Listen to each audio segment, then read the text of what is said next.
Hello, everybody. Hold on, I need to remember how to... Options. I always forget how loud this damn game is. There we go. Hello everybody. Hold on, my neck's kind of broken. There we go. Sorry that took so long. I hope you're all doing wonderful today. Hello Lucy. Lucy, the world famous crow cutie. Welcome, welcome. I'm doing wonderful. I hope you're doing today too, Lucy. Lucy, you beautiful crow, you. I love you. I was starting to think the stream would never start. Sorry about that. I went to go quickly make a some hot pockets, or well, my programmer did. Anyway, point is, I had to ingest food, and yeah, totally didn't just wake up. That's a mood. Not like no cap. That's a mood. I've been My sleep schedule has been practically non-existent. I'm still waking up, you beautiful glitch. Love you too. Aw. Well, I hope your sleep was glorious, Lucy, and I hope the rest of your day goes fantabulous as well. Hello there. Hello there. Hello, hello, hello. I believe, I'm gonna call you Faith, if that's okay, because I have very bad dyslexia and the words are flying off my screen. But hello there, Faith. Welcome to chat. I hope you're having a wonderful day. Hi, my darling devil. I hope you're doing well today, Z. I've started waking up naturally at 8 a.m. and you hate it. I feel that. It physically hurts and I feel that.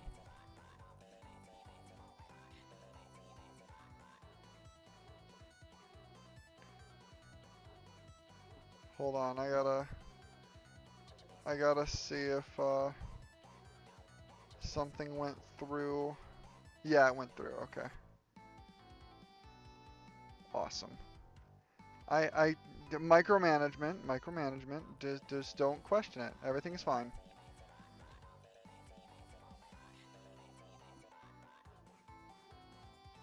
Okay, close that. That's okay with well, that's okay with me. And yes, I'm doing well. I hope you're doing great as well. Oh, that's good. That's good to hear. I'm happy I can call you Faith, and um, it's great to hear that you're doing well. Um, I've been awake since 9:30, and I was like, I've been taking too many days off. I need to do my job. And so I went, let's do some more Tales of Berseria. Let's go with it. Woo! Sup, bitch? Sup, bitch? How's it going, CMS? Thank you for dropping in today. Thank you for dropping in today. Yeah, hello. Hold on, I'm gonna have my programmer turn the lights on. Programmer. Yes. Thank you.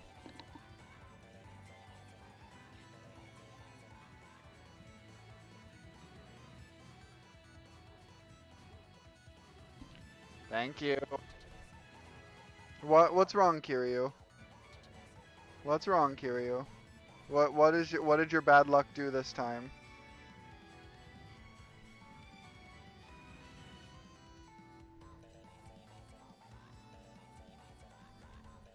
Actually,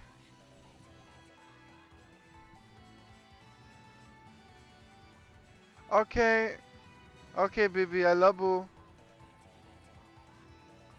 Here, what I'm gonna do is actually, we're gonna start stream by I fell on 5 cans of Sprite. That's sounds painful. Are you okay? That's my first question, is are you okay?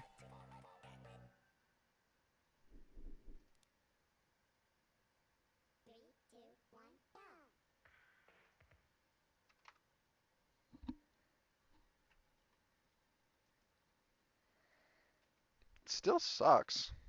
And my second question is the Sprite okay?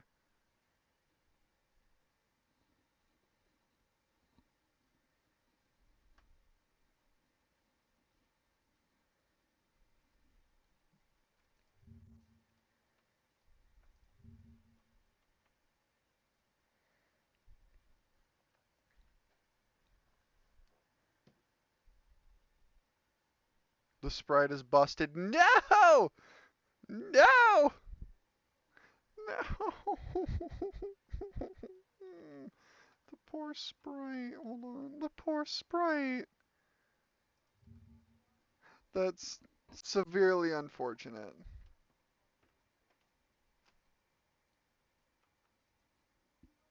It was so young.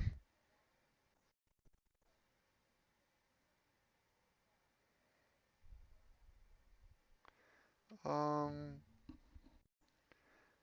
let's see. Anyway, I was thinking we could start stream today with a little bit of YouTube video watching because I want to see all the funny shit you guys have been finding recently. I want to see I want to look at funny things.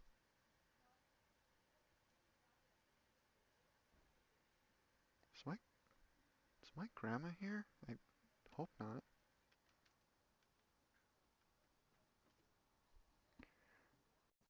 Hi Sora darling. I love you too.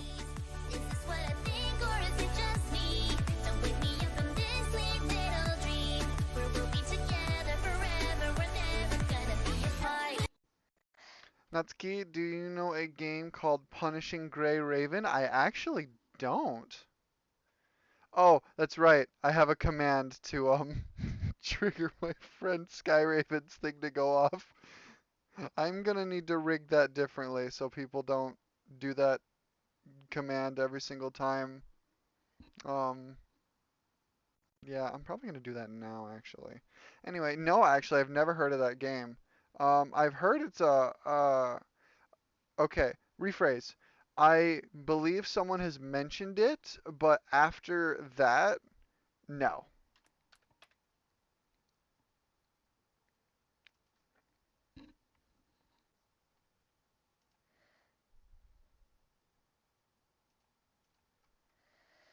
Ah! I've been booped!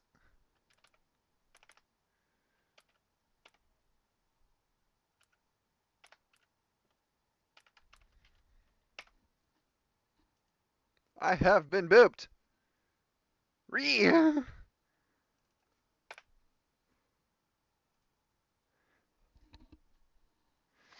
trying to get a red evil version of the main girl. Hmm. I'm gonna have to look that up so I know what you're talking about. Or you can send it to me, because I'm curious now. Thank you for the hug and the boop CMS. Re still. Re. um, I wonder what kind of funny.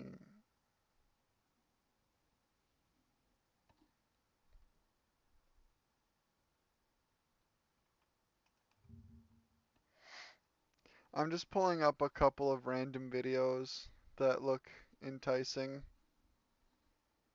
A lot of it being animated videos and Friday Night Funkin' shit, 'cause you know me. Oh god, what did Gouda do this time? I'm concerned, but I'm still gonna look.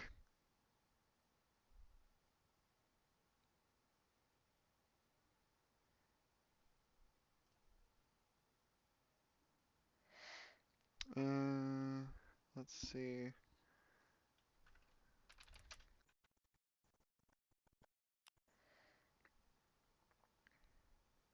Send her on Discord? Awesome.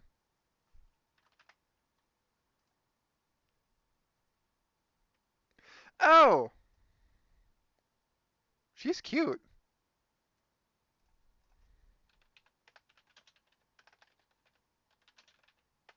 She's cute. Holy shit. What's up? What's going, Kisik? How's it going, fam? Alright, so we Alright, let's just watch some dumb videos. Let's just watch some dumb oh wait, shit, I need that screen. There we go. Yo, long time no see indeed. What's poppin', my friend? We need to talk more.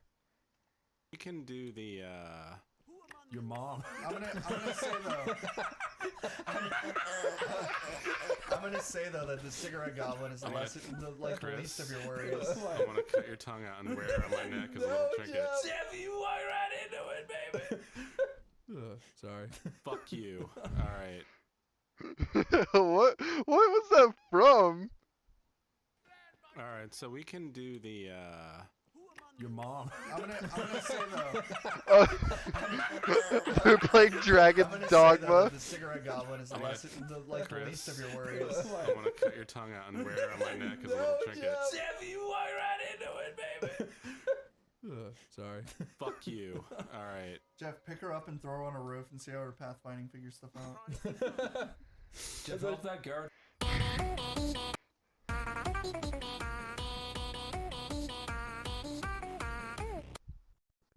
What the fuck? Okay. Hold on. Yeah, long time no see indeed. Oh boy, I love dumb videos. True. True. Dumb videos are a good pastime. Chillin', killing before eating. Pog. What you eating? Just out of curiosity. If it isn't Daddy Dearest daughter. You may have been able to best me before, but this is my I just found out I can get her in a 10 summon gotcha guaranteed. Interesting. The corruption cannot be stopped. Never! Then you will be consumed.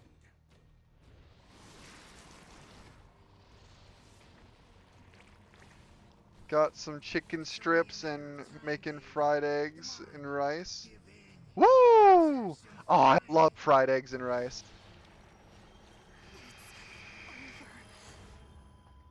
I just need 2,500 to do a 10 summon. Woo! That's expensive. She and Whitty went on a date night here the other day. Well, I think it's the perfect place to celebrate. Ahem. Let's have a toast. Girlfriend, the corruption is gone, and Daddy Dearest was defeated. All thanks to you. Oh, it was nothing. No, girlfriend. It was everything. Without you, me and everybody else in Friday Night Funkin' would have been completely possessed by evil and forced to do Daddy Dearest bidding. Here's to the sweetest, hippest, bestest demon girlfriend a rap battler could ever ask for. Oh, Player. This is Player, are you okay? Ow. I don't know. I just got a killer headache all of a sudden. I think I'm gonna use the restroom real quick. There's so much more to FNF. You're not wrong. Got 700 already. Oh, that's not actually that bad. 700. You only need like what? Like 1,200 more to do the poll. That's not that bad. Okay, hurry back. Oh, my head. Must have drank too much apple juice.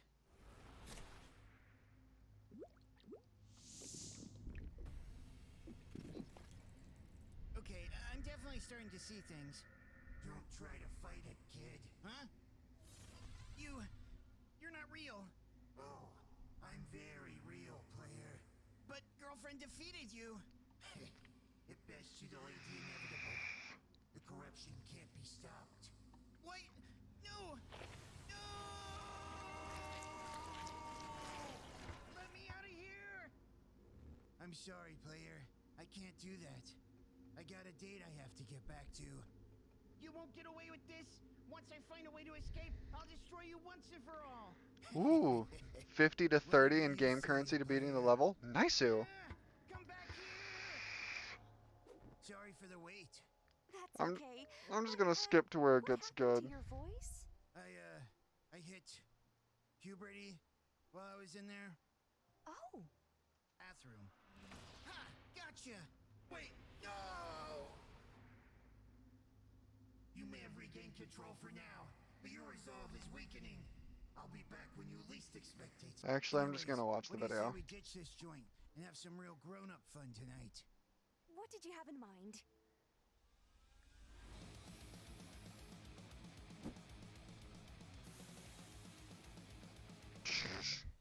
Nice. Let's steal this speaker.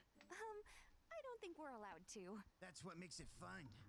Claire, I don't want to be a buzzkill, but a lot of this stuff is starting to go overboard. Let's see. Where there's never a good part. What do you mean? Come on. How could a demon like you be such a goody two-shoes?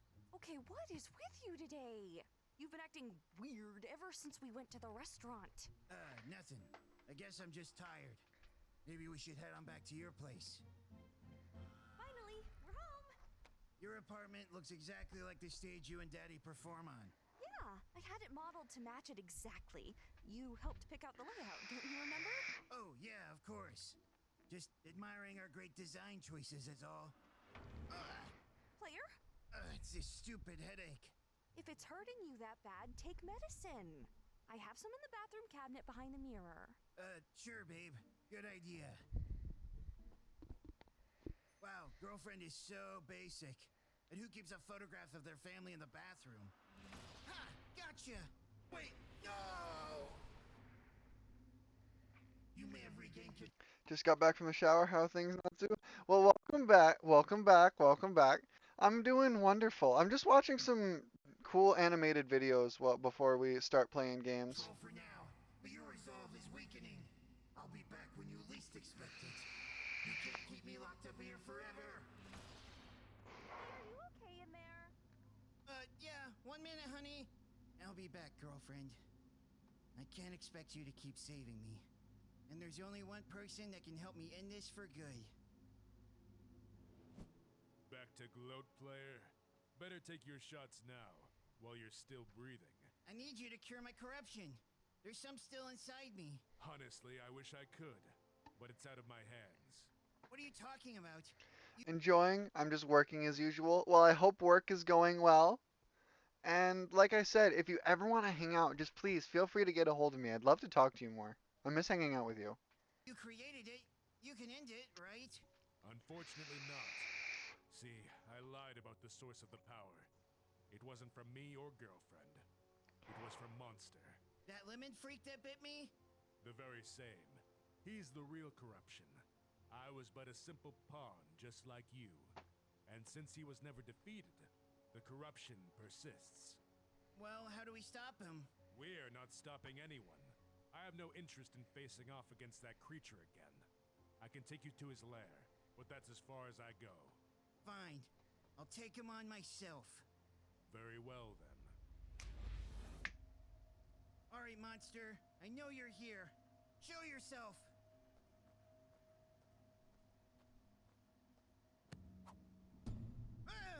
Welcome to the end, player. I never thought you would come right to my doorstep. Thank you for making this easy. Save it, monster. I'm here to beat you once and for all. Up, up, up. Not so fast. No! Did you really think I would let you come to my domain and challenge me to a rap battle? The one thing you could best me in? You poor, gullible fool.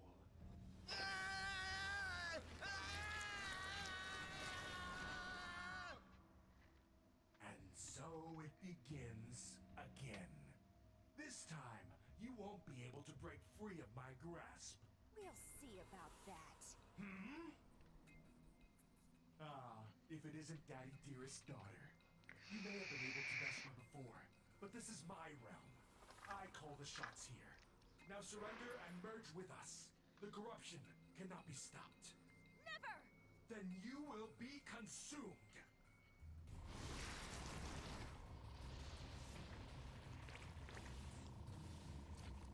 It's only a matter of time, babe. Come on. Give in. Let's have some fun.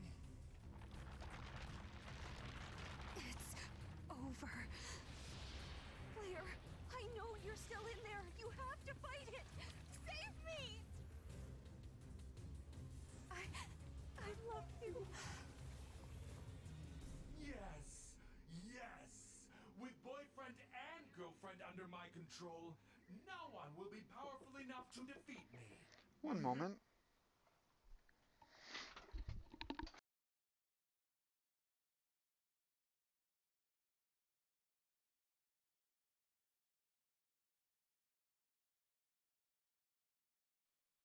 Uno momento, por favor.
Alright, I'm back.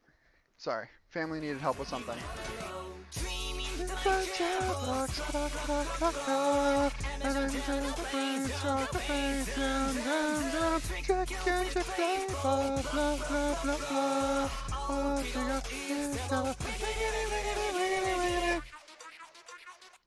"404 Preview, thank you for the follow. Welcome to Doki Doki Gamers Club. My name is Natsuki, and it's a pleasure to meet you. Our club room is at the end of the hallway, last door on the left. Thank you for joining us today. Let's see, Apex Legends. My timings are a gift and a curse. Hey Hades, how's it going?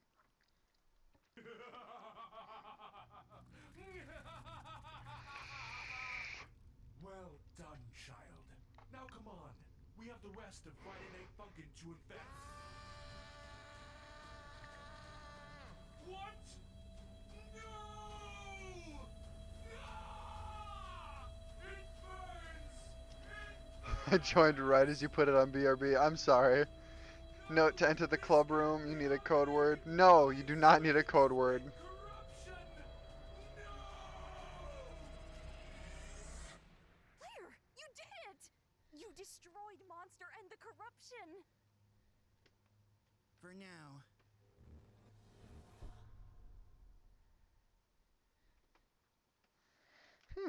That was really well animated. I like it.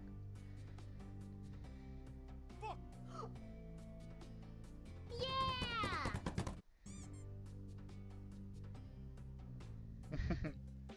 You okay?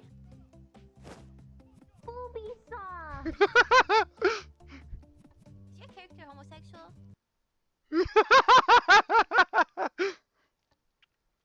Oh, that's cute. What is one quirky thing we don't know about either of you yet? I have a good No. one. No! No! No! The tail wiggle, right? No! Booby- Booby do be kind of soft though, like dead ass. I don't have any, regrettably, but like I know Booby can be soft. You know what I'm gonna say? No!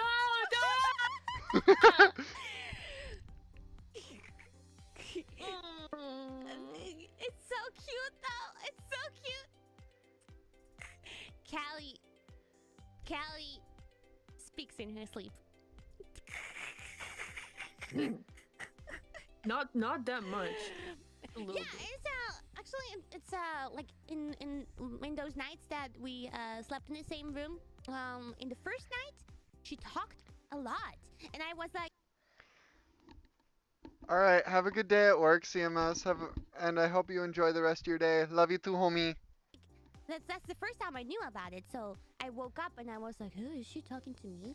And I tried to listen, and it was English. It was English words put together. It didn't really have much context, but she kept on talking, and I wanted to write it down, but I was too tired to write it down. So yeah, that's that. And then the next night, in the first night she was actually talking normally, right? And in the second night, I woke up and she was making the following noises.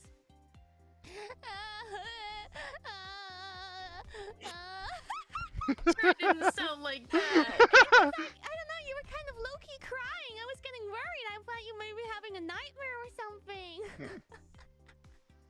Oh, but Didn't you say I was giggling? I thought you said that I was laughing. no, you were like low-key like crying. But maybe you were giggling a little bit in the first night. I'm not sure anymore. But the following nights, I think you didn't say anything anymore. So it's like a gotcha, a lucky draw. Yeah. That was cute.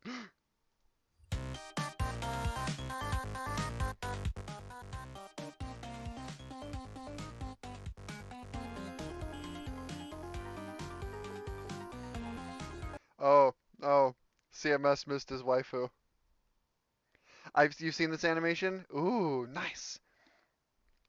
My co-mom talks in her sleep, and I always, yes, I talk in my sleep too.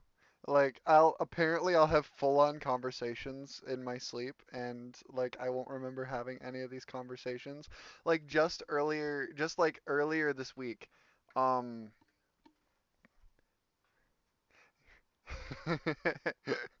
it is adorable. But just earlier this week, my programmer was telling me how um his mom came to visit him, the came to see him. Sadly, he had to move my core PC and his stuff back to his parents' house because of COVID and some other stuff. But um his mom came to say, "Hey, lunch is here." Apparently, he woke up, got dressed and said, "Okay, I'll be up and go get some food." And then like an hour and a half later, his mom comes back downstairs and is like, "Hey, I told you we had food. You got up and got ready." He looked at her and said, "What the fuck are you on about? I don't remember this conversation." It was so great.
That was actually kind of cute.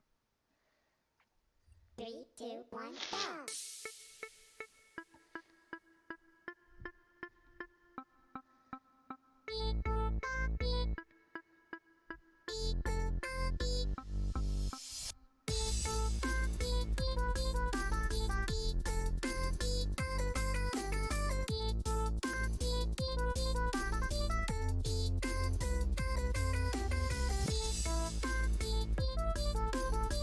This is actually kind of good. I'm gonna turn it down a little bit though.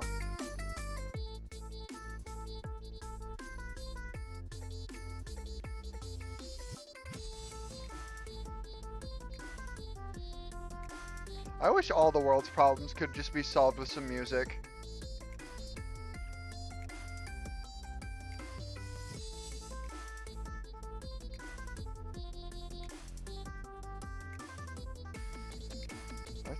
Oh shit. Hold on one second. It did save, right? Oh, god damn it, it didn't.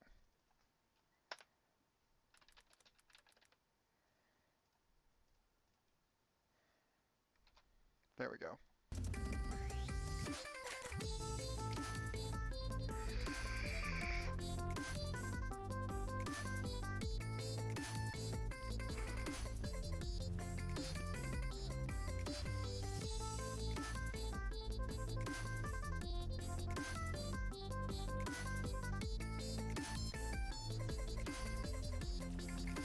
Oops.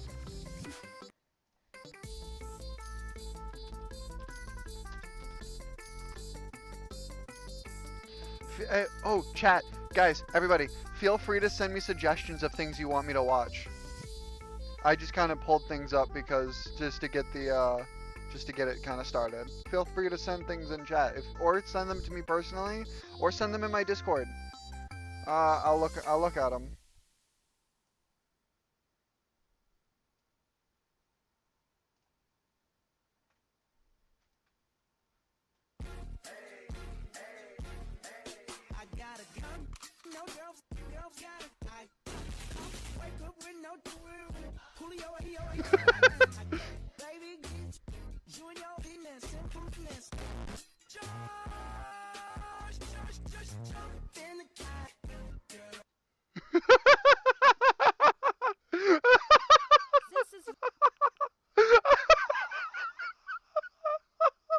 Oh my god! Violet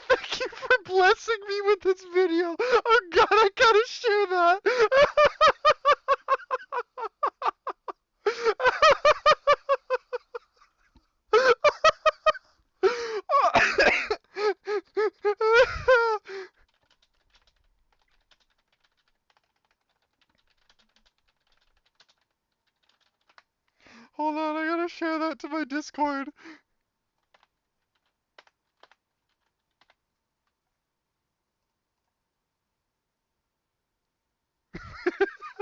Oh, that slayed me. Oh, that video slays. Oh my god. Oh god. Oh god, let's see. I'm gonna put it right there. Okay. Whew. Hey everyone, it's Jordan Sweeto, or you might know me as Sweeto Tunes, and today I'm going to be doing a compilation and react. You can.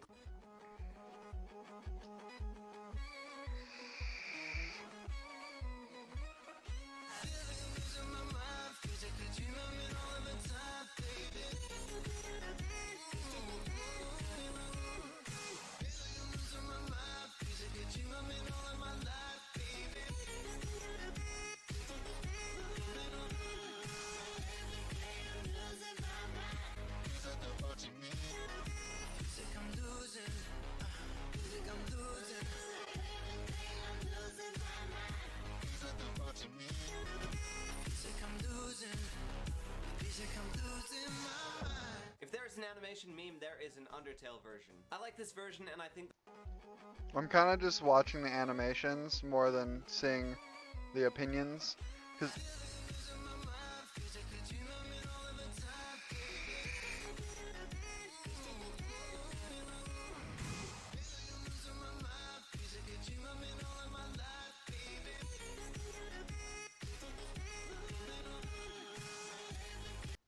actually. 3, 2, 1, go!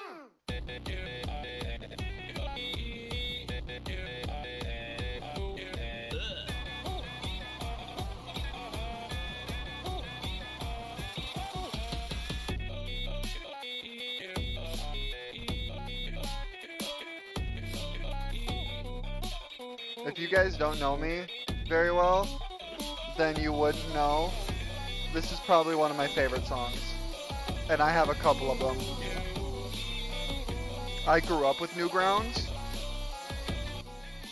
I grew up with Newgrounds, so this kind of like touches home with me personally, because like I've been around since like you know, shit, when was like for example the Newgrounds game that became like a really big hit, Castle Crashers. That has been in my life since I was a child, and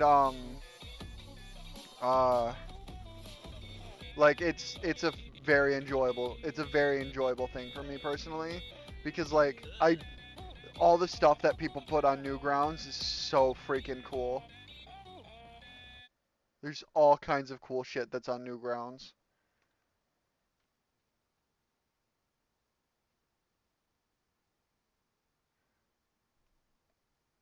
See what other kinds of cool Newgrounds shit can I dig up. I'm just gonna put that in my watch later list.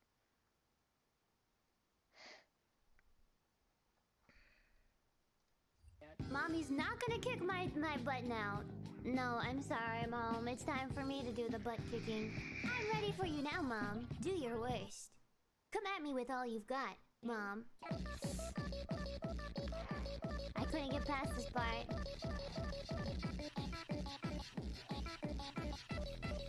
Suck it, Mom!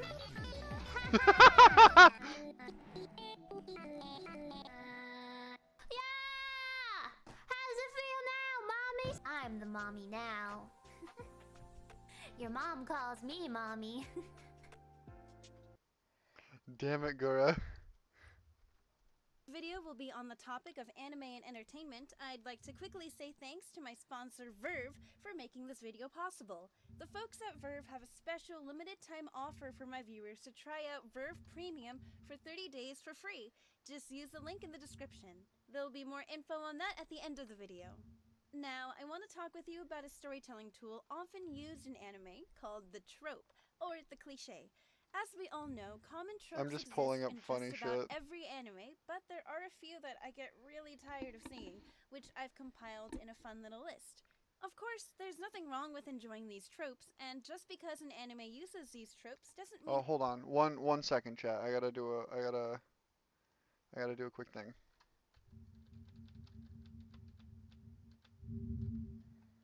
Minimize that because I kind of need that. That's got a bunch of important shit on it that I kind of need. So if stream starts dying a little bit, I'm sorry in advance.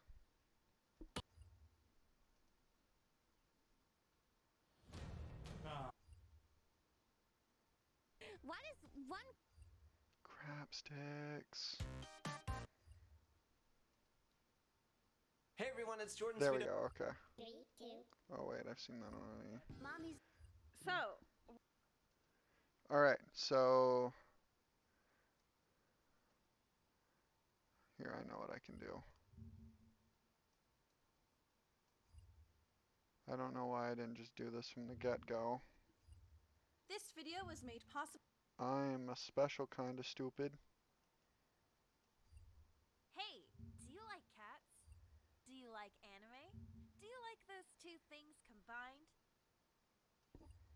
So, I had the thought a while back. Today we'll be discussing fictional childhood crushes. Today? You're welcome. But before we end this conversation... So I've come to the realization that I don't really talk about my family much. Before we start, I just want to let you guys know I currently have a holiday mug up in my merch store. Anyone who knows red me and can green, tell you and that I me am in different a klutz. Christmas outfits. Ah, So if you crap. wanna grab one for your holiday. My freaking Let's do. YouTube is being Hi a everyone, this is fucking Wolfie goober. and I am. Hair is most often one of the most defining things someone can have to distinguish what kind of person they are. Artsy, sophisticated, Asian, bald. Okay, there we go. That should be all sorted out now.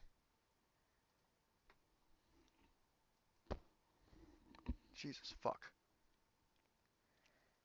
Hold on. 3, 2, 1. I found this video and I want to make sure it's safe to safe to use.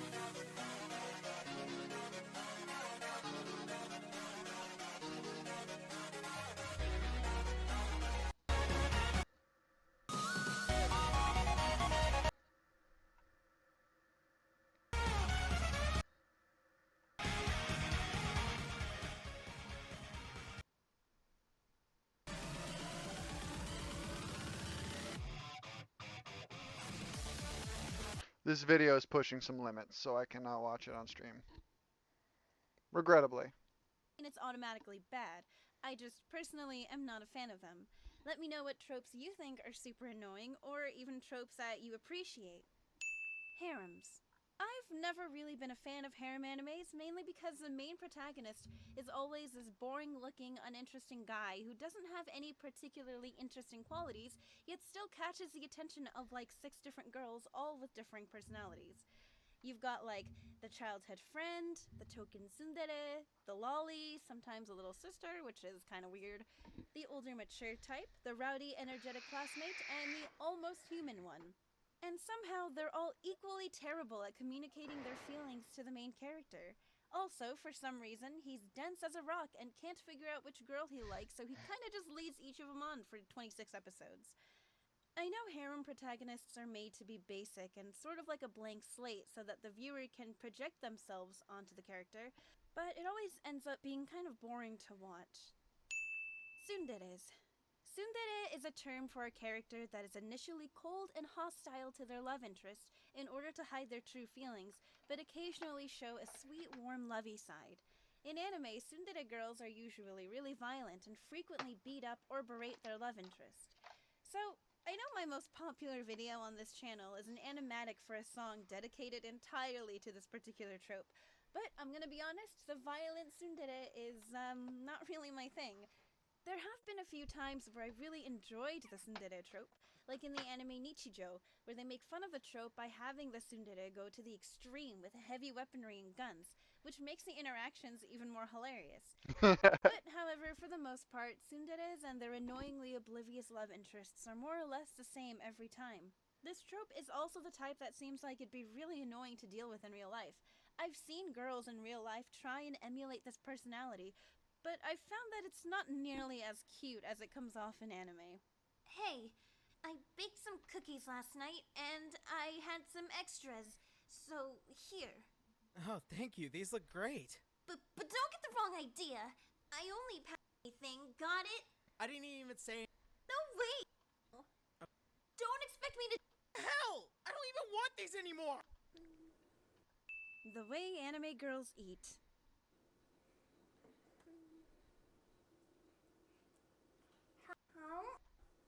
Yeah, no, I it's like... personally really enjoy magical girl no, I animes. hate it. But ever since I was a kid, it would always confuse me whenever the main character did her super glamorous and lengthy transformation sequence, and all that changed was the outfit and, like, some additional accessories. Not every magical girl anime is guilty of this, of course, but somehow everyone is completely oblivious to the hero's identity. I like to imagine there's like one unimportant background character who's completely aware of who the main character is, but nobody acknowledges them. Thank goodness Sailor Moon is here. I wonder who's underneath that radiant persona. Okay, you guys know that's Usagi, right? What? No way. Usagi's clumsy and unmotivated. That's impossible. Are you serious? They're literally the same person. Oh, silly background character. You should really get your head checked. So we're just gonna ignore the fact that they have, like, the exact same hair, face, and voice? Yep. Problems caused by miscommunication. This trope seems to be a staple of the shoujo genre, and I cannot stand it. There's nothing more frustrating than seeing the perspective of the two characters and being completely aware of their thoughts and how they can solve their misunderstanding, but all you can do is sit there and painfully wait for them to have the conversation that should have happened 8 episodes ago. I hurt Momoko-chan's feelings. I want to tell her it was all a misunderstanding, but she won't even look at me. Satoru-kun hates me. How could I face him now? I wish he'd understand how I feel. Momoko-chan, listen to me. I'm sorry! Oh my god, just talk to each other. I can't sit through this for another 5 episodes. It takes like 2 minutes to fix this misunderstanding, so why can't you just communicate? Oh my god, I feel this on a personal level. Momoko-chan, there's something I've been wanting to tell you. What is it? Well, I've always really loved... What you guys talking about? I'm really annoying, and I'm gonna keep doing this until you finally get him alone in a more dramatic setting in the season finale, which the fans are totally gonna wait for, because they're already way too emotionally invested in this relationship. Okay, so now it's time for you to check out some anime to spot the tropes on your own, and I suggest you head over to Verve, since they have an incredibly big collection Welcome of back, short and Retro. dubbed anime, some of it even I think we all know the gist of what a speedrun is.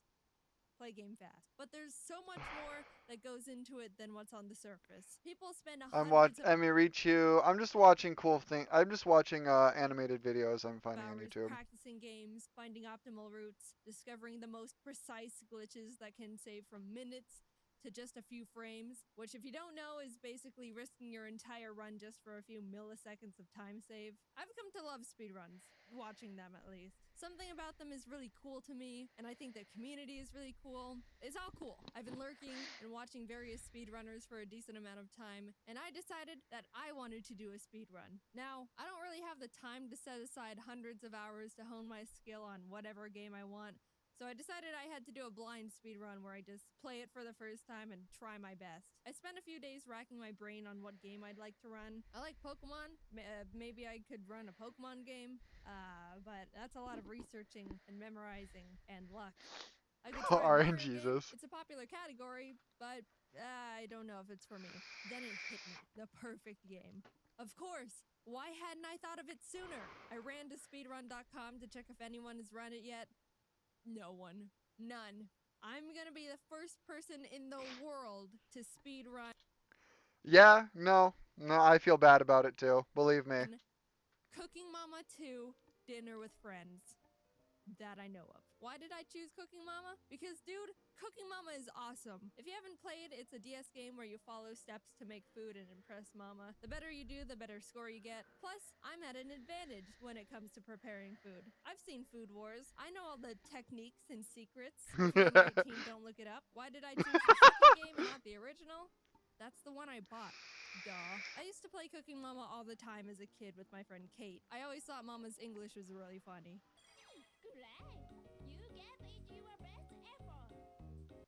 I still love it. We even had this system where if we kept failing at a recipe, we'd have to change chairs because that one had bad luck. Obviously. I don't have that luxury this time because I have to stay by the computer, so I'll have to come up with a better strategy. Also, extra movements lose time. I need to be efficient here. Anyway, I wanted to have some sort of challenge, so I decided to add some rules to my run. One, I have to fully complete the main game mode. I had a DS once, then my sister broke it. Oh no! I had a Wii once, and then my ex broke that. I still cry. Cook with Mama. 2, I have to receive a gold medal on every single recipe. That means I can't make a mistake. Ever. Can't burn a single onion, can't accidentally pour the rice into the sink, can't smack my hand while pounding mochi. If I do, the whole recipe needs to be redone. 3, that's it.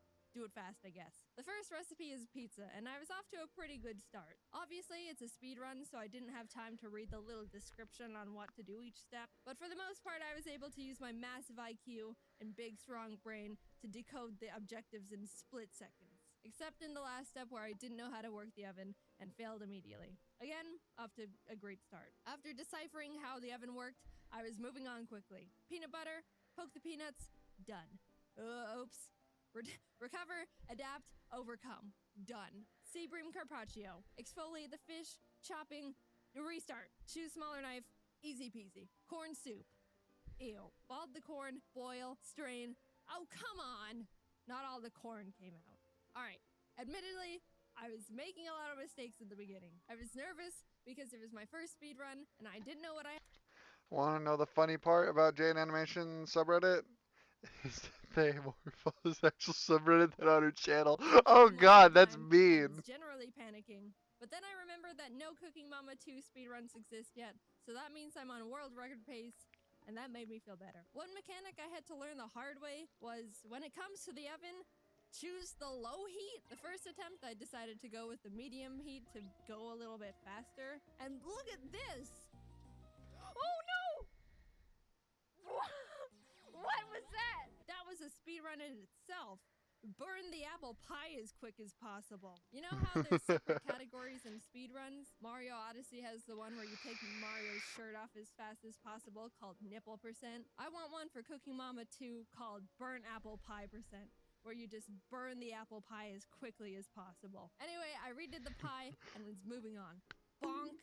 Il rice bowl. We're about an hour in at this point. I had my friends in a Discord call so they can help me take notes so I didn't have to rewatch all the footage again for the script, and they decided to look up how many recipes there actually were in the game. I didn't know because I wanted to go in completely blind. And you know what they discovered? There are a total of 80 recipes in this game. An hour in, I was on recipe 8. Which would be impressive in real life, but not here. So either we were gonna pull a Cooking Mama all-nighter, or I had to start picking up the pace.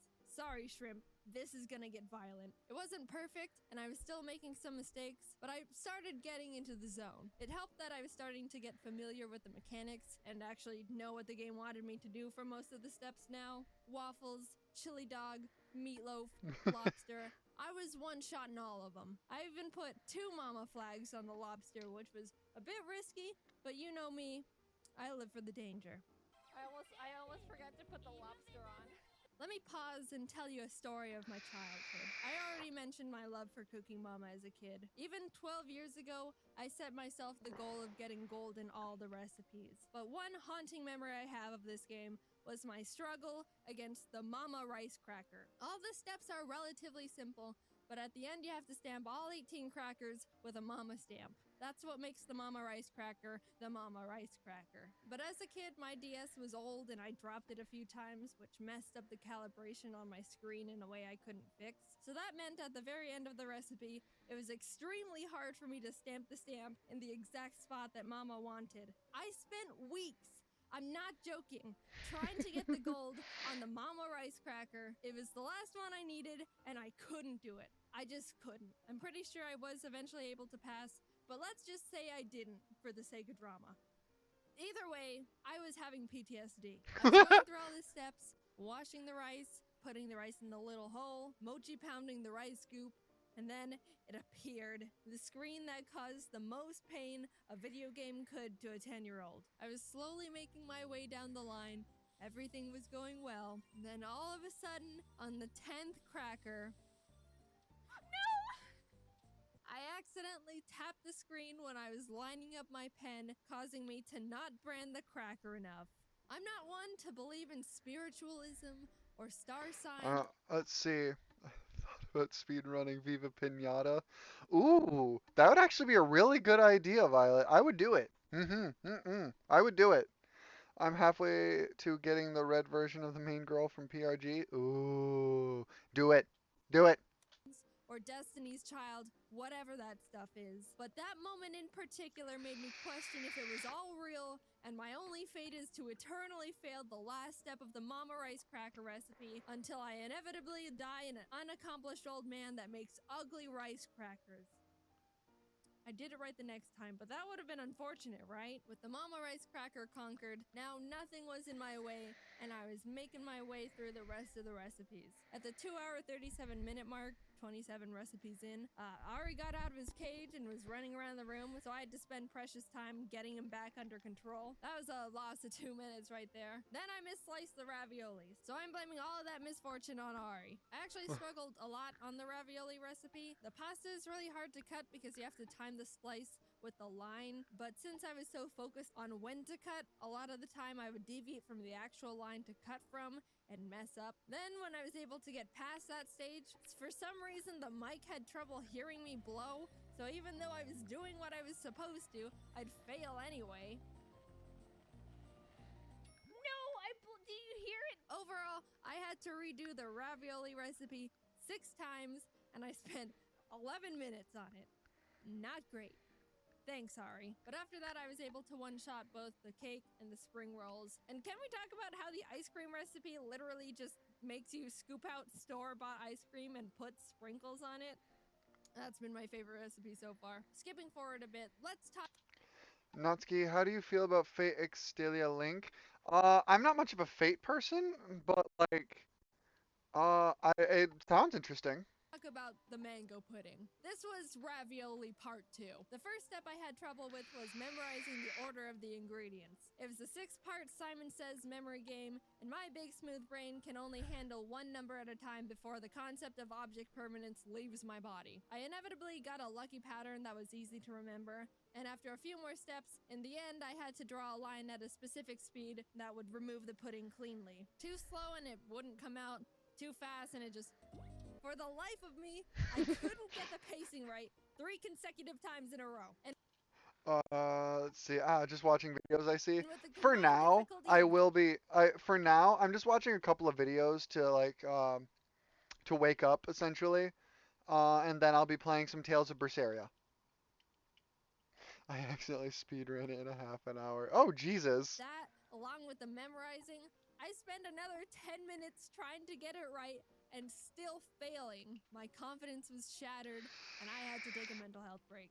I'll be back for you, mango pudding. I'll come back stronger, and I'll cook you so well I'll become the mama. I was in shambles from the pudding, but was able to move on and started getting back into a rhythm. All these foods, I was knocking them out one by one. I will note that I struggled with popcorn because I thought there was gonna be some sort of indicator or something on when to open the lid. So I just sat there until I realized I burnt it all. Oh, wait. So I was like, oh, okay, I'll open it when I hear the popping sounds. And then I opened it with like 5 popcorns. But it's okay, I was able to figure it out. Overall, the rest of the run went on without any major problems. I was able to finish up.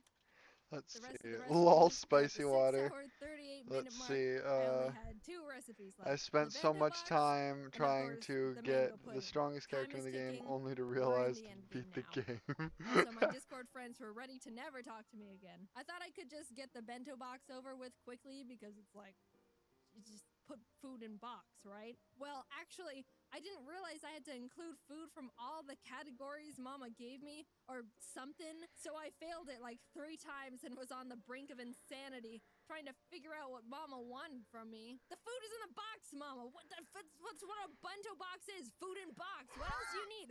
Blood? A blood sacrifice? It didn't say anywhere in the instructions that I should have put more variety in there. Not that I was reading the instructions anyway. I still, right now, don't know what Mama wanted, but at least I finally got the gold after 4 minutes. That meant I only had 1 last recipe. 79 were completed. The mango pudding was the only thing standing between me and the first Cooking Mama 2 Dinner with Friends world record. I clicked it nervously, but I climbed my mountain. I trained with Mama, and I've come back a new chef. Peeling, slicing, blending, I was quicker than ever. There it was. The memorizing. I was doing well until... No! I restarted. I was sweaty and shaking.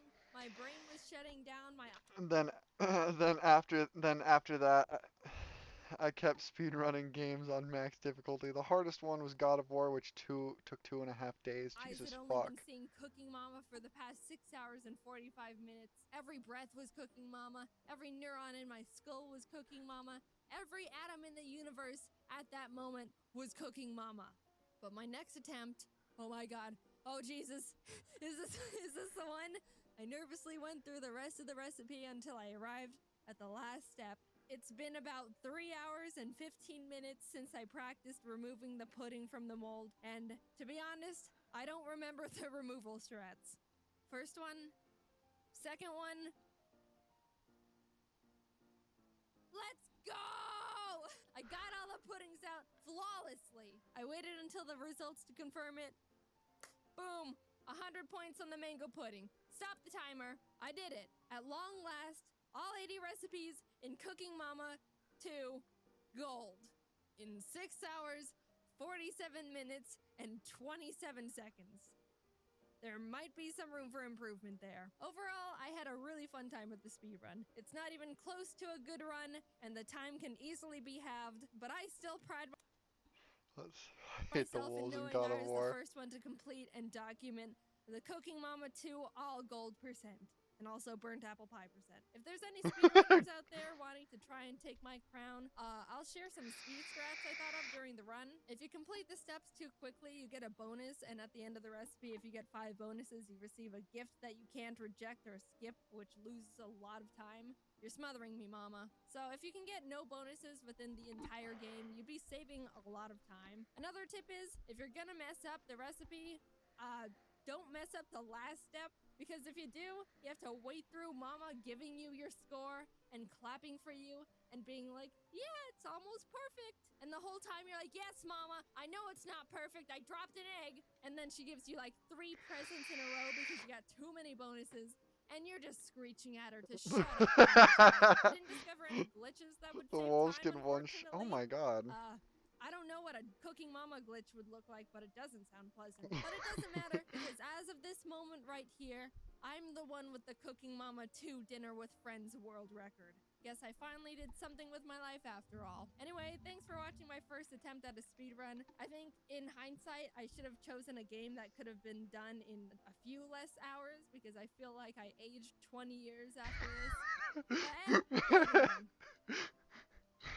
I wanted to submit my run to speedrun.com, but since no one has run the game yet, I need to submit a request to add Cooking Mama 2 Dinner with Friends. But I only made my account last night, and to make a request, I need to have had my account for 7 days. So I'll submit it in 7 days. But it's not gonna be interesting. I didn't record my audio with it. It's just 6 hours of Cooking Mama gameplay.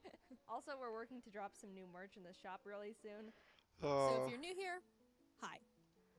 Hold Within the on. Pokemon community, there's a set of self-imposed rules you can add to the games to make them I just more played one of the challenging, best- called a Pokemon Nuzlocke. You can only catch the first Pokemon you run into per route. If a Pokemon faints, it dies, and you can't use it anymore. And you have to nickname your Pokemon to get more attached to them. That means if you aren't careful, you can technically lose a Pokemon game under those conditions. I've wanted to do a Nuzlocke for the longest time. I've started a couple in the past, but never The actually boss got to battles were finish even any worse than the because wolves. busy. But today's the day that all changes. Yeah, no, I feel decided that. to make a video on my first full attempt at a Pokemon Ruby Nuzlocke. Let's see how it went.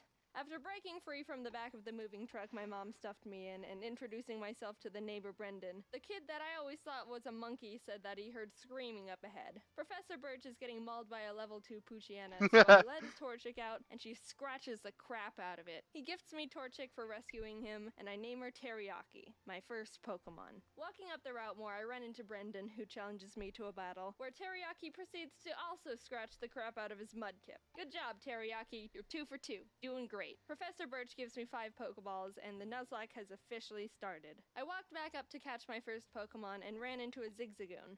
Alright, not the best, but I can work with this. You know, I think we're gonna have a really awesome adventure. Dude! So Teriyaki one-shotted Zigzagoon with a critical hit scratch, but whatever. Contain your I beat murder a Cold little War bit, of alright, max guy? difficulty Route 102 and second is right ending around was the corner, easy. and that's where I Huh, was able to interesting. catch Corn the Seedot. Look at us, couple of friends ready to take on the Hoenn region together. After watching the weird kid Wally struggle to catch his first Pokemon, I continued on to Route 104 and found a little Talo in the grass. Aggressive and screams and hungry? Oh yeah, I know your name. In Petalburg Forest, a Team Magma grunt jumps some random professor, so Ari and Teriyaki peck his eyes out. Oh, hello, Shroomish. I'm gonna name you Onion. I make it to Restaurant I'm gonna while name getting you ready to Onion. take on Roxanne's gym. Teriyaki kills another Zigzagoon I was about to catch. What's your problem with Zigzagoons, dude? But it turned out alright because she also ended up evolving. Onion was able to destroy Roxanne with ease, and we got our first gym badge. Exiting the gym, we catch a glance that Team Magma is up to no good again. Something about the scorching earth or something. And this old man exclaims that they stole his Pico. Here's your dog. Also, you're coming with me. The mayor thanks me by turning me into his errand boy, and I arrive in Dewford to give a letter to Stephen. Alright, what do we got? Ugh. Okay, chomps. After finding Steven, it was time to take on Brawly, the next gym leader. Ari's a stone-cold killer and easily earned MVP in that fight. Things were going well, 2 badges in, and the team is looking good. On my way to the next city, I caught a tentacle on the beach. Squidward. And after beating Team Magma and Brendan again in Slateport, it was time again to get ready for the gym God, battle I with hate the Watson. good ending But in as I Cold was War. fighting Why some does that trainers, Chomps Terminator? the Mawile got electrocuted a bit too hard and was killed. I'm sorry. Jaden, let's battle. I'm sorry. I feel that. I want to show you feel how that strong I am. Okay. Ari, this is an electric gym. You're not allowed to fight in here, so you can just wait outside. While battling the gym trainers, Onion evolved into Breloom, and together with Teriyaki, they were able to get another victory. Now we were riding high. 3 gym badges in and no main casualties. With our massive confidence, we decided to take on the Winstraight family's challenge of beating all their family members. I had Squidward out front to get him some experience, but we ran into some troubles with Grandma. Oh god, it's gonna do a high jump kick. We can take him out, but I need a clean switch first.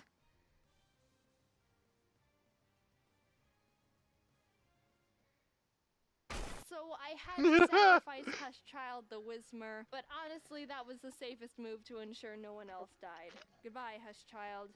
You might be missed. While we were heading to Fall Arb, Literally towers everywhere that shoot missiles instead of bullets. That's stupid. we're fighting some trainers. Ari evolved. Oh, look at my big bird. Oh, look at you. Yeah. We were almost to town, but we had to get through the sooty grass on 113.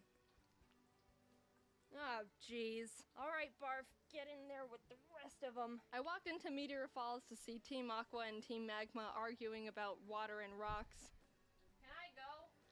So get over here, Zubat. They kept complaining and I had to go up the volcano they were blocking to fight Maxie, the Team Magma leader. That was a hard fight. Onion and Teriyaki were able to take out his Mighty Anna and Camerupt, but his Golbat hit hard. I ended up having to switch in Ari and double team up to win the battle. Not the most honorable of strategies, but it worked and we're moving on. On the way down the volcano, I ran into a match shop.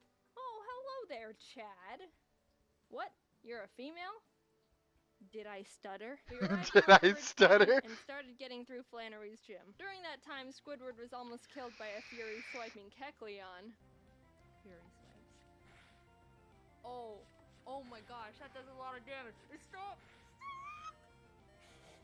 But when it came time to battle, he pulled his weight and more. Honestly, with the team, there wasn't much I could have done to Flannery's fire Pokemon, but Squidward came in clutch by learning Bubble Beam, and it was all over for her. Badge 4, under our belt. Brendan met up with us outside the gym to give us goggles so we could walk in the sandstorms. I found a claw fossil, and Anorith was born. I didn't know what to name it, so my friend named him Gary. Now it was time for the 5th gym. After some training, Chad evolved into Machoke, and the team was leveled up. I started the battle with Ari, and after realizing I was in trouble... Yeah, that doesn't do a lot of damage.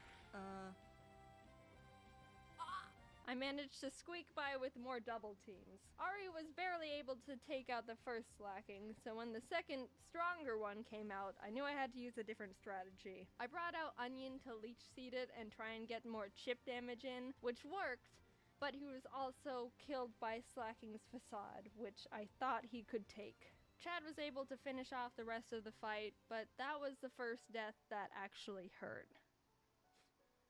I'm not crying. Someone's just chopping onions in here. But with every down, there's an up, and Corn stepped up and was ready to fill Onion's spot. While passing through Mauville again, Watson asked us to help him turn off the city's generator, and while down there I found a Magnemite. You wanna come with? Okay. We kept on our way, catching Spurky the Electrike, and while fighting some trainers, Corn survived 2 very close calls. He took a Swords Dance boosted Fury Cutter by Ninjask, and a misclick from me, which resulted in him tanking a wing attack from a Talo. No! Corn, no!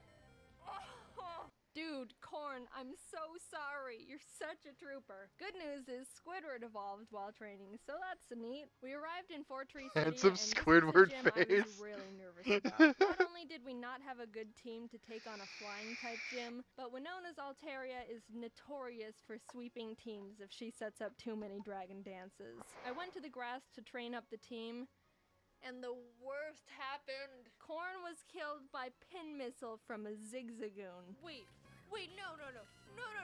Stop, Corn! Unfortunate. Corn! You monster! How could you do this?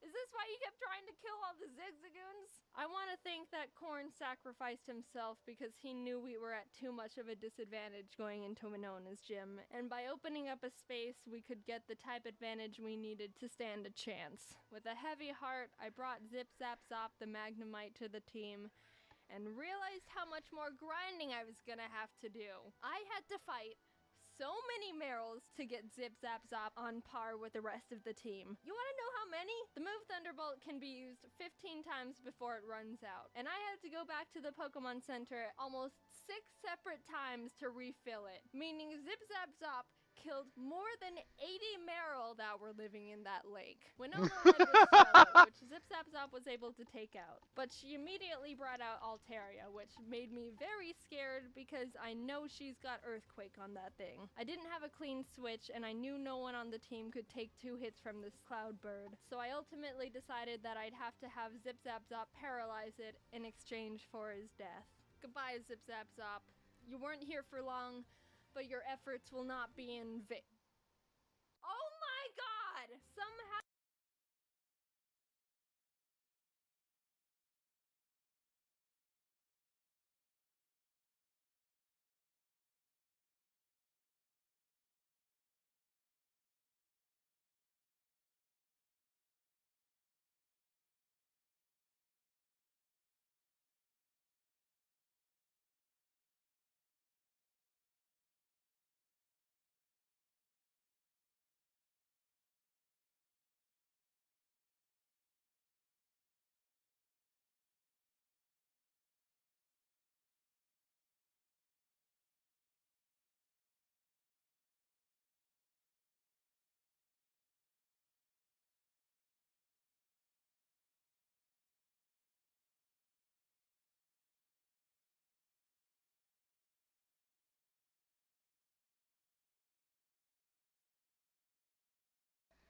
Okay, I can hear again.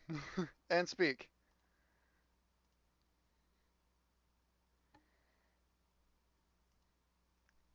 Okay. How zip zap Let's see. I'm so dumb. I don't know why, but any game I have refused to touch, I go zop dead. lived the earthquake on 2 HP like a Woof! Hi, mad Violet. lad. Corn must have been looking down on us for that one because there was definitely a 90% chance Zip Zap Zop was supposed to die there. With that string of luck, I was able to switch Ari in for Zip Zap Zop to predict another earthquake and started chipping away at the Altaria, which was I did say speak. Woof, woof. Oh, Kiryu. Go, go. Hi. not gonna be easy. She was already starting to stack up those dragon dances, which make her moves even more powerful, and I was legitimately sweating. But with what little luck we had left, Winona got greedy and tried to get in that last dragon dance, and that's when Ari was able to swoop in and snipe that kill. If that Altaria would have decided to attack at any point, she would have one-shotted anyone and everyone on my team. Thank you, Corn. You shined your photosynthesis onto us. From there, I was able to heal up Zip Zap Zop and sweep the rest of her team. The 6th gym badge was ours. Outside the safari zone, I found a Duskull I was able to catch. I tried to have Gary on the team since resurrecting him from the dirt, but he honestly has like no moves that do damage, so I decided to replace him with Sin. We arrived in Lily Cove and I tried fishing on the beach for a Pokemon, but Chad punched the Whalmer I reeled up too hard and killed it. We stormed Team Magma's base, and while trying to get the Master Ball they've got on the ground, an Electrode exploded and almost killed Chad, which was uncalled for. After beating their admin, they escaped into a submarine, and I went on to fight the next gym. Tate and Liza were the first double battle gym leaders, and I didn't realize until too late that I was just a tad underleveled for them. They don't have any more than 2 Pokemon, so I think we should be okay. 42?! Uh-oh. Sin and Zip Zap Zop made a good duo, being able to confuse and paralyze them, but Solrock managed to get off a Sunny Day powered flamethrower in Zip Zap Zop's face, which totally killed him. That really sucked. He put in so much work for the team and really carried us this far. The rest of this fight's for you, Zip Zap Zop. Squidward came out, and together with Sin, were able to I just remembered something in Pokemon Girls actually. finish Yeah, off that's the duo, true. getting us our 7th gym badge. Alright, Spurky, you're up. I think I single-handedly wiped out the entire water Pokemon population between Zip Zap Zop and Spurky. I went to Shoal Cave and caught Blubby the Spheal, and went out to take on Maxie one last time. For some reason, I didn't learn my lesson when being underleveled for Tate and Liza, because I was even more underleveled for Maxie. Mightyena. It doesn't go down? This fight was rough. Chad was able to take out his Mightyena, but I resorted to Squidward when his Crobat came out, and luck wasn't on my side here, because Squidward was killed by a high roll wing attack. The way Pokemon works is there's a small range of damage an attack can do. It's not actually the same all the time, and it's kinda based on chance. So even though it looked like Squidward could have lived 2 wing attacks, Maxie was able to get a low roll on the first one, and a high roll on the second, which was the death of Squidward. But it wasn't time to give up. We had to persevere. For Squidward. Ari came in and took out the Crobat, and lived on 1 HP when hit by Camerap's Rock Slide. It was a tough battle, but we squeaked by. Barely. After that fight, I needed to take a step back and seriously grind up the team again. If we were just a bit more underleveled, we would have been murdered. Blubby joined the team and we got to work, eventually arriving in Sutopolis. Steven and the Sutopolis gym leader Wallace were there saying Groudon was in the cave because someone used the wrong orb and pissed him off. So I went in there, walked up to Groudon, and Master Balled him immediately. There's no way I'm fighting Groudon. Now get in the box! While fighting Wallace, Spurky was able to take out his Love Disc and Celio. Sin beat his Whiscash, and Chad finished off the Milotic. The team was perfect. And after obtaining our final gym badge, I knew we were ready for the Elite Four. We got through Victory Road. Wally tried to fight us for the last time, but he just needs to stop. We exited the cave, and there it was. The final challenge. Here we go.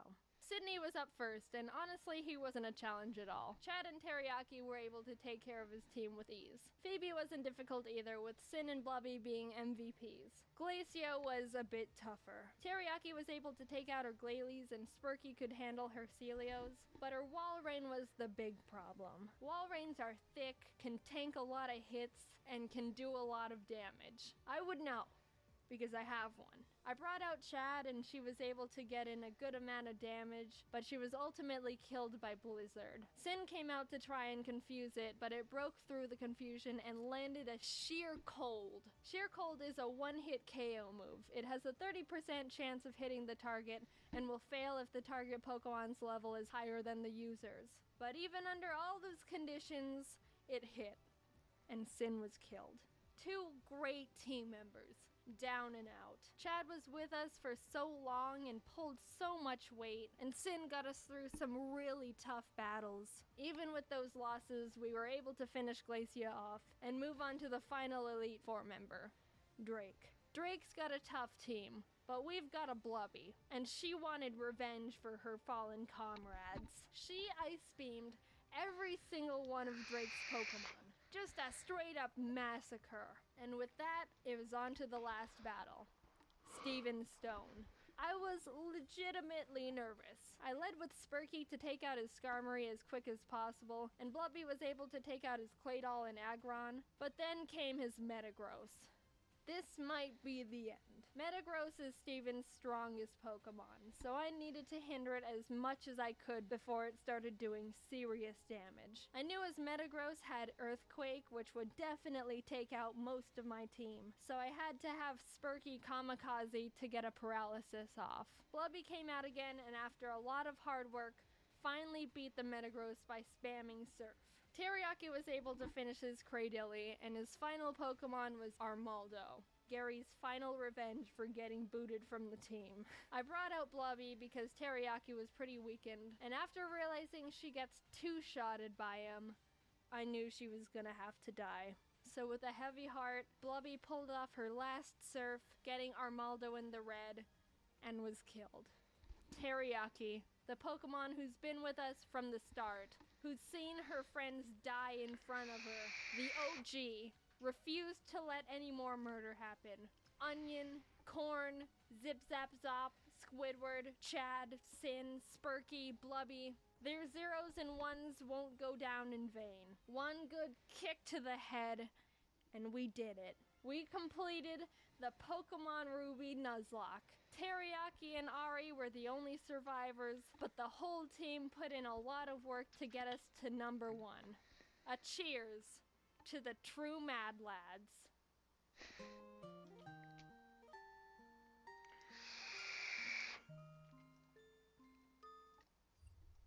Pokemon games ever, and I'm here to tell you all about it. I'm a huge Pokemon fan. Ruby was one of the first video games I remember owning, and I've decided to devote the rest of my life and soul to the franchise. And by that, I mean I'll play the new games when they come out. Do I have to like them?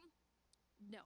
Frankly, I think the past few recent ones have been kinda garbage. But that won't stop me from getting my hopes up thinking the next game will be different, even though deep down, we all know it won't be. But Pokemon does have a few side games you might have heard of, like Pokemon Mystery Dungeon, or Pokemon Stadium, or that weird geometric one. But there's one franchise that I feel like doesn't get talked about nearly as much as it deserves, and that's Pokemon Ranger. I had the original Pokemon Ranger game as a kid, and I remember two things about it. I liked it, and circles. Lots of circles. The flashbacks are beginning. When I remembered Pokemon Ranger existed, I decided to look it up and see if it was worth possibly making a video on, and that's when I realized there were actually 3 Pokemon Ranger games. Pokemon Ranger Shadows of Almia, and Pokemon Ranger Guardian Signs. Bit of a Pokemon Ranger mouthful, but I digress. I was looking at some forums of people discussing which one they thought was the best, and the Shadows of Almia one seemed to be high on a lot of people's lists.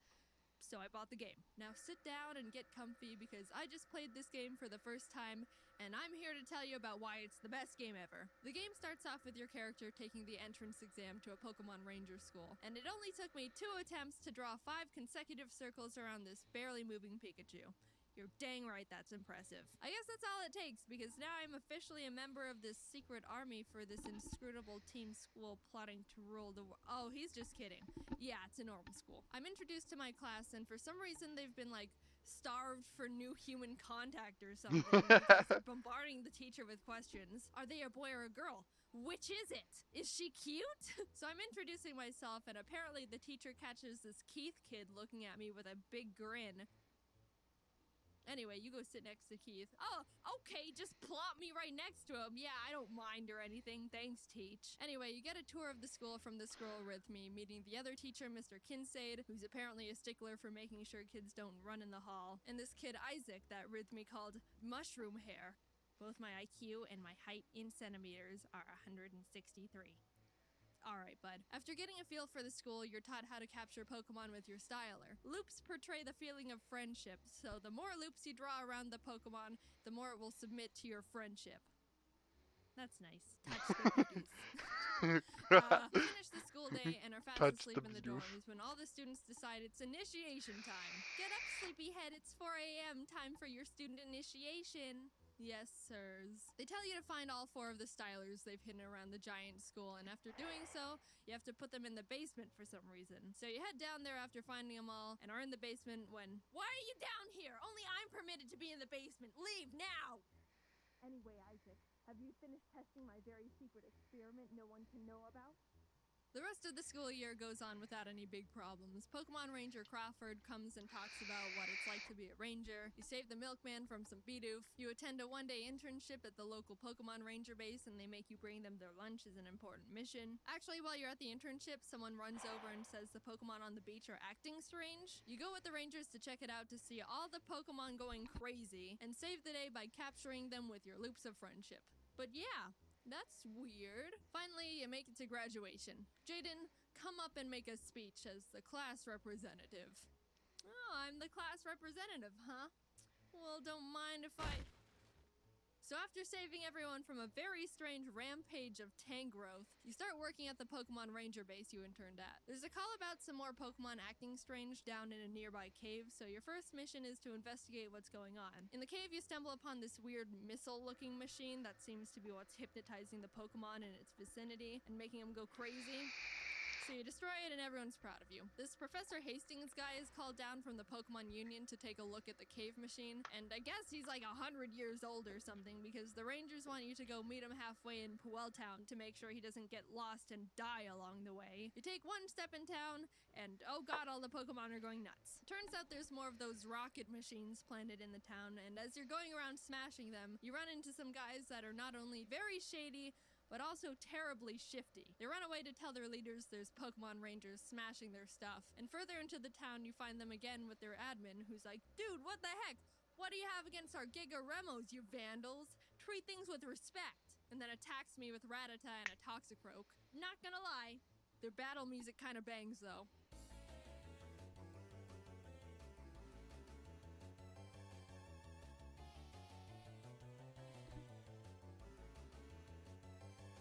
Turns out they're part of this gang called Team Dim Sun, and after capturing their Pokemon with friendship loops, they decide to retreat. We're able to find Professor Hastings and bring him back to the base to analyze what we now know are Giga Remo machines. He finds a tiny black crystal in the center that seems to be the thing that allows Team Dim Sun to control the Pokemon. The base considers this a problem, which is reasonable. And now the Pokemon Union starts getting involved, which is like the big head honcho of Pokemon Ranger bases where all the Ranger prodigies are. The story continues as the Union tries to uncover more about what Dim Sun is up to, and you keep interrupting their plans. You catch them trying to drill a tunnel in the side of the mountain. You catch them having a secret base and cargo ship in the middle of a volcano, which Mr. Kincaid has found to be part of Dim Sun. Big surprise, didn't see that one coming. You haven't been running in the ship's hallways, have you? You catch them mining hundreds of of dark crystal shards in an abandoned mine. That one was a bit of a problem because apparently there was the mother of all shadow crystals. They are powerful enough to power this incredible machine they're in the middle of developing that they plan on using to control all the Pokemon within a 500-mile radius they got their grubby hands on and helicoptered away to their headquarters.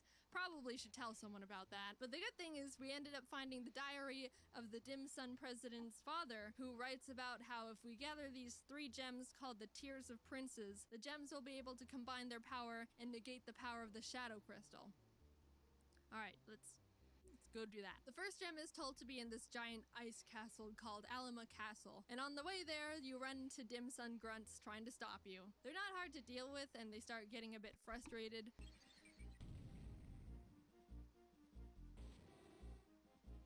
I want to pay you with a snowball.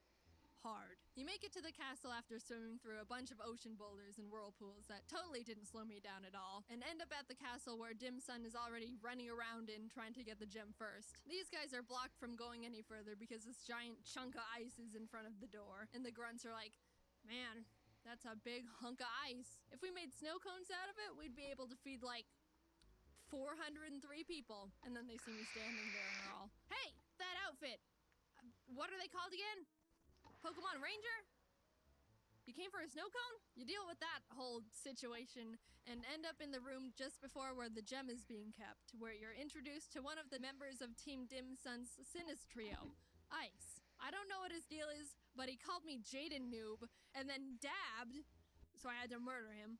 Well, I captured and freed his Frostlass and he scurried away all, well, I didn't need the gem anyway. After gaining the trust of the Lucario guarding the gem with more of my loops, the blue gem of the Tier of Princes is mine. Fast forward a bit and you get the red gem as well after defeating Sinus Trio Lavana and her Infernape. She doesn't dab, but she does do this sexy little dance. The guy from school, Keith, who's a ranger now, was assigned to get the yellow gem and hasn't come back yet, so the Union's like, alright Jaden, go check on him. You hop on a boat to the destination, but whoops, apparently a Wailord is in trouble. I'll just go down there and see. Yep, I thought so. These Dim Sun grunts are trying to kidnap a Wailord, and after destroying the machines that were trapping it, they decide to just grab a Wailmer instead and try to convince their boss it's a Wailord mini.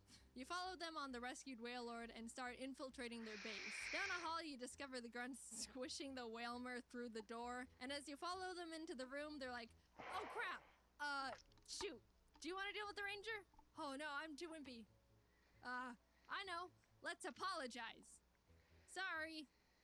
We got the ranger's confidence. Charge! And then drop a truckload of Slackoth on me. After capturing all their Slackoth, they're like, oh no! And then all of them just grab me and shove me out of the room and lock it. Which honestly is more effective than like 99% of all video game villains. So you keep running through the base and end up actually finding mushroom-haired Isaac from Ranger School. He's been manipulated into building Dim Sun's incredible machine, and we agree to take him back to the Union after we finish up our business in the secret hideout. We finally encounter Mr. Kinsaid, who's manning the Wailord operation. He's being all maniacal, but we successfully capture his Gliscor, save Wailmer, and bring Isaac safely back to the Union, where he gives us access to the incredible machine blueprints. Skipping ahead in the story a bit, we end up not being able to get the yellow gem because Heath, the last of the Sinus Trio, kidnapped Keith, and we exchanged him for the yellow gem. I kept trying to say no, but I guess it's good we saved him. The Union makes a plan to have their top rangers go and fly to Dim Sun's headquarters and face them head on.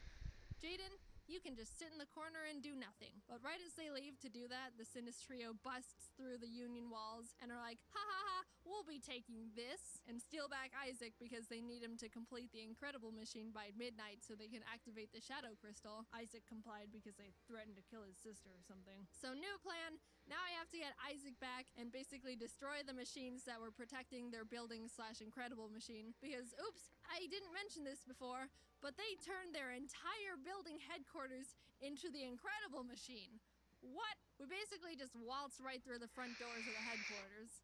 Heh, that'll stop people from entering. What?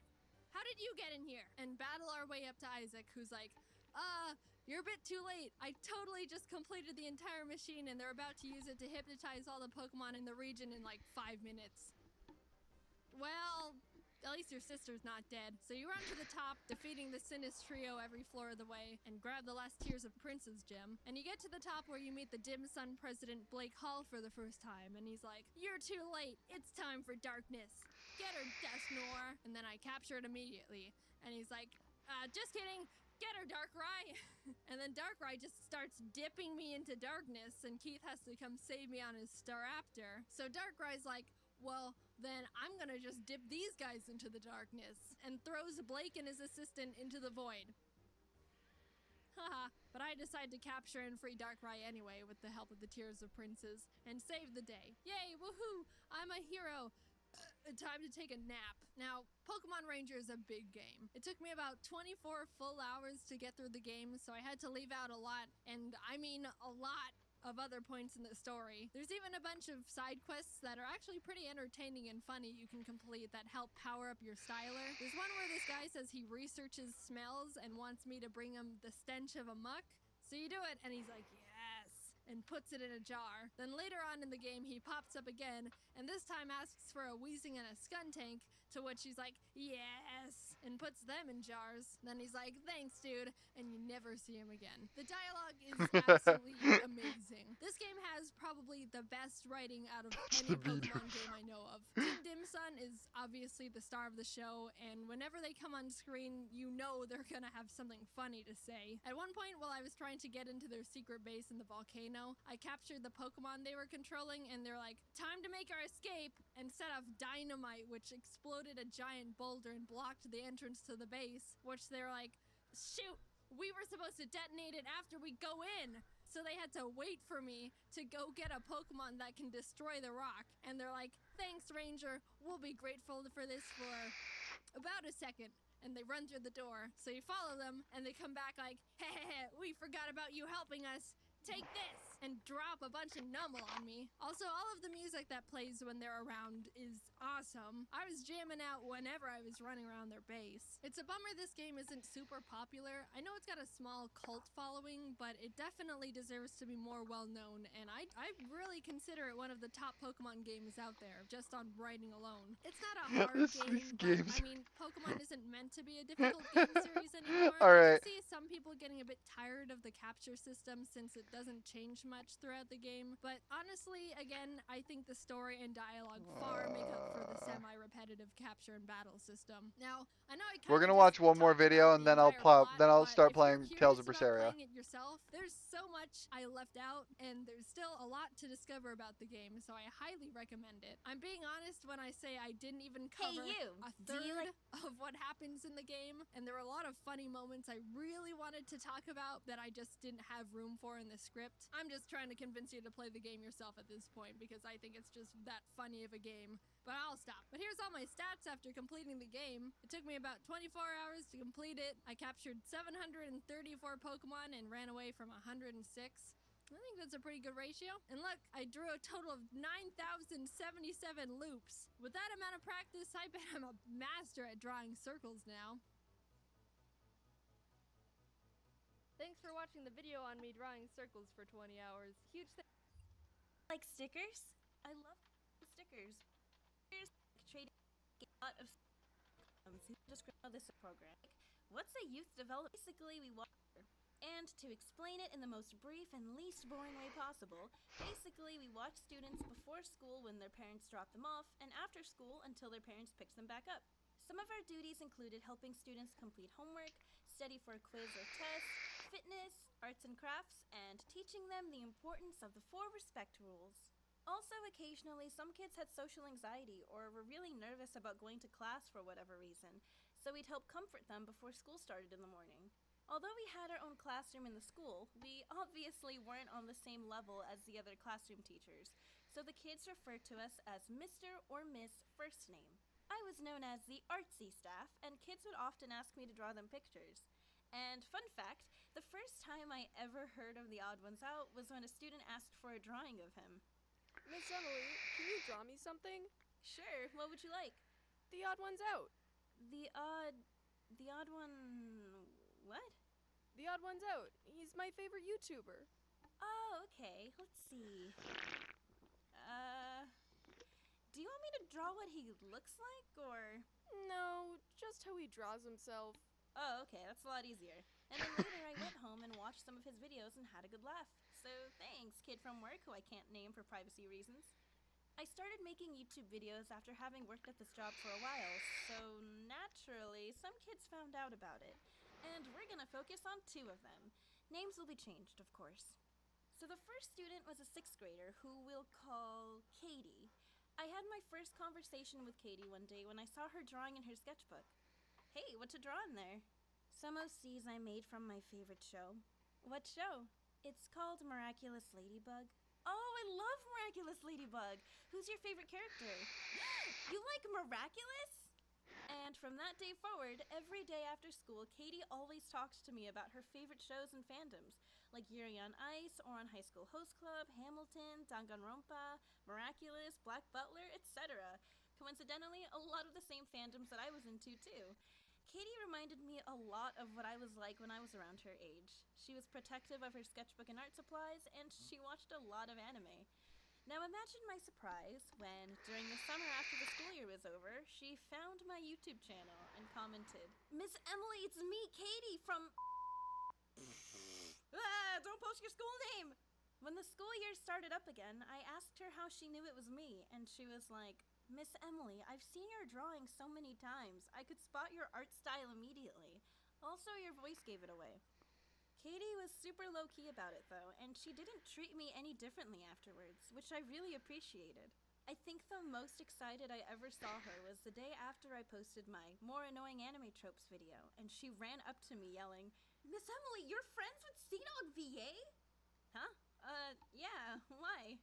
Turns out he was one of her all-time favorite channels. He's lovely, by the way, go subscribe. Some of her friends also found out about my channel, but they were really casual about it too, so it was nice. I'd sometimes pass them in the hall, and they'd be like, "Hi, Miss Emily, I really liked your last video. Thank you." So, if you guys are watching this, thanks for being cool about it, and for all of our hallway discussions about musical soundtracks. Anyways, Katie was a really sweet and talented young artist, and during our end of the year party a few months ago, her mom came up to me and said, "I'm really glad Katie was able to connect with someone older who shares the same interests as her. She really looks up to you, and your influence really inspires her to keep going." Thank you so much. How could 5K people not like this video? The second student in question was a 3rd grader who we'll call Lily. Lily was a sweet little girl who was always really comfortable talking to me because she also really liked to draw, and because talking to me before class helped calm her nerves. Lily also watched a lot of YouTube. Every other day, she would tell me about a YouTuber she enjoyed watching that week. "Miss Emily, do you know Bijou Mike? I watched him play Doki Doki Literature Club. Miss Emily, I really like Cat I know these people. Miss Emily, here's my OC. I based it off of Wolfie Chew's OC." One morning, Lily came into the classroom at like 6:18 in the morning while I was still barely waking up, and she goes, "Miss Emily, I found a new YouTuber to watch. Her name is also Emily." That's cool. Who is it? Emmy Richu? Oh, wow. That's an interesting name. I've never heard of her. She kinda sounds like you. She didn't really mention it to me ever again for the rest of the school year, but to this day, I still wonder if she somehow knew the whole time, but didn't want to say anything. Glasses. Lily, if you're watching this, it was me. For a short while, my roommate That's Soleil right, speaking of actually had the glasses, I same can't job, just at a different put school. my And one glasses day, one on, of the speaking of students came glasses. up to her. "Miss Soleil, do you know the YouTuber Emmy Richu?" Why do you ask?" "I thought I saw you in one of her videos." "Oh, yeah, I live with her." "What?" And then Soleil came home that day with fan art that the student drew for me, which I thought was really sweet. Thank you so much, Melissa, if you're watching this. You may be wondering why I chose this as my part-time job, and it's because I went to college for teaching and needed the experience. Most of my coworkers were also college students in the same major, except I later realized teaching wasn't my true passion, but I'll probably get into that in another video. I remember during work trainings, we were always told that everything we said and did could make an impact on a child, whether it be positive or negative. Welcome back, Retro. We're watching this one last video. I'm really tempted to watch another one though. Wait, which one was it? I started worrying about whether or not I properly fulfilled my duties as a youth development teacher. Did I make a lasting impact on the kids I worked with? Did they see me as a figure that genuinely helped them? Does me not wanting to be a teacher make me less efficient at this job I've had for 2 years? But on the last day of school, Katie handed me a goodbye letter, which reads, Something like Dear that, yeah. Emily, you have been an amazing friend to me. You're my favorite artist and a big source of inspiration to me. Yeah, no, we're just gonna watch this You're video and then go cool back to and Tales really of nice. Berseria. You inspired me to draw more and improve my art. I idolize you and hope we'll still be friends in the future. You've been one of the few aftercare staff I can really connect with. Thank you for being my friend, for drawing pictures for me, and being nice to me. I'm so glad I met you. It really touched my heart, and I realized that even if I didn't meet my own expectations for how effective I was at being the ideal role model, and even if I didn't get When to does really Twitter connect not with ruin all the something students, though, as long Kiryu? as I positively Like straight impacted up. one child, then I was happy. And I'm sorry if this video got a little too sappy, but it's an experience that I thought was worth sharing. And before I end, I'd like to mention that working with kids made me feel really, really old. Now listen, I consider myself to be young and sprightly. After all, I'm only in my early 20s. But man, being around actual children on a daily basis made me feel like an out-of-touch grandma. Hey, have you seen the trailer for Incredibles 2? It looks so good! No. What? Why? It's only the most anticipated Pixar film. Don't you remember how amazing the first one was? Miss Emily, I wasn't alive when the first one came out. Miss Emily?